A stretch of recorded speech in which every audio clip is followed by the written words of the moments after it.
Welcome friends, welcome to India சமையல். இன்றைக்கி வீடியோவில் வெறும் 10 நிமிஷத்தில் பண்ணக்கூடிய ஸ்வீட் ரெசிபி உங்களுக்கு நான் செஞ்சு காமிக்க போகிறேன்.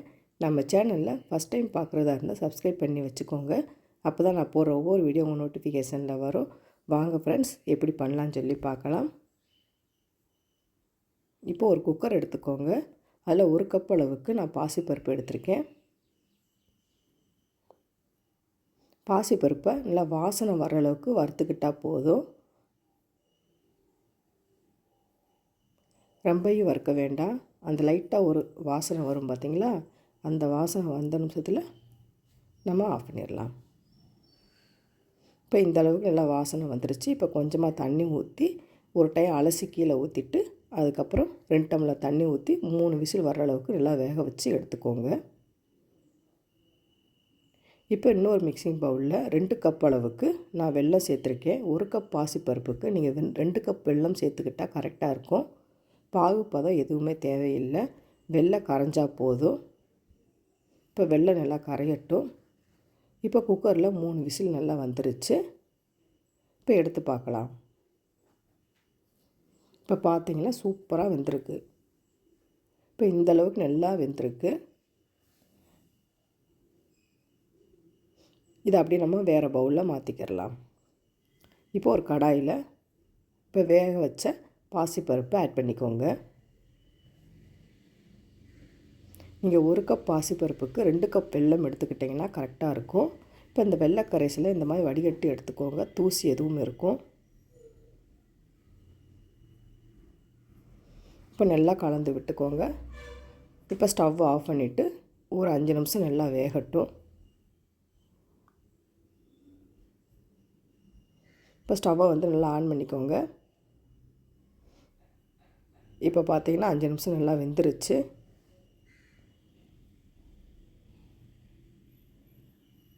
அதுக்குள்ளேயே நம்ம நெய்யில் முந்திரி பருப்பை நம்ம பொரிச்சுக்கிடலாம். 1 டீஸ்பூன் அளவுக்கு நெய் சேர்த்துக்கோங்க. கொஞ்சமாக முந்திரி பருப்பை ஆட் பண்ணிக்கிடலாம். முந்திரி பருப்பை நல்லா செவக்க வறுத்துக்கோங்க.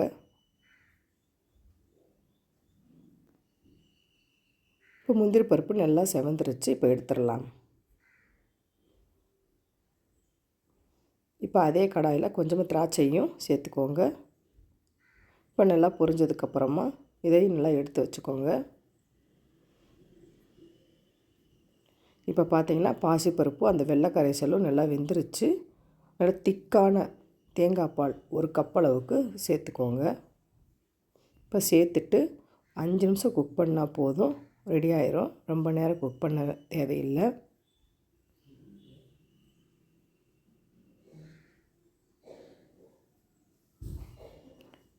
கொஞ்சமாக 1 டீஸ்பூன் அளவுக்கு நெய் சேர்த்துக்கோங்க.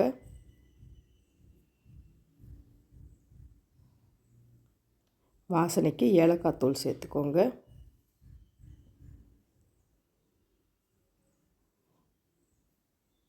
இப்போ வாசனைக்கு 1/2 டீஸ்பூன் அளவுக்கு ஏலக்காய் தூள் சேர்த்துக்கோங்க. இப்போ நல்லா கலந்து விட்டுக்கிடலாம்.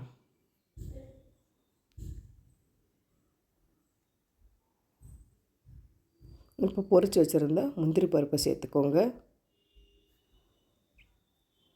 இப்போ திராட்சையும் சேர்த்துடலாம். அவ்வளோதாங்க, சூப்பரான பாசிப்பருப்பு பாயாசம் ரெடி ஆயிடுச்சு. நீங்களும் இந்த மாதிரி ட்ரை பண்ணி பாருங்கள் ஃப்ரெண்ட்ஸ், சூப்பராக இருக்கும். இந்த தேங்காய் பாலோட சேர்த்து சாப்பிட்றப்ப டேஸ்ட்டு அட்டகாசமாக இருக்கும். ட்ரை பண்ணி பார்த்துட்டு கமெண்ட் பண்ணுங்கள். உங்களுக்கு இந்த வீடியோ பிடிச்சிருந்துச்சுன்னா லைக் பண்ணுங்கள், ஷேர் பண்ணுங்கள், கமெண்ட் பண்ணுங்கள்.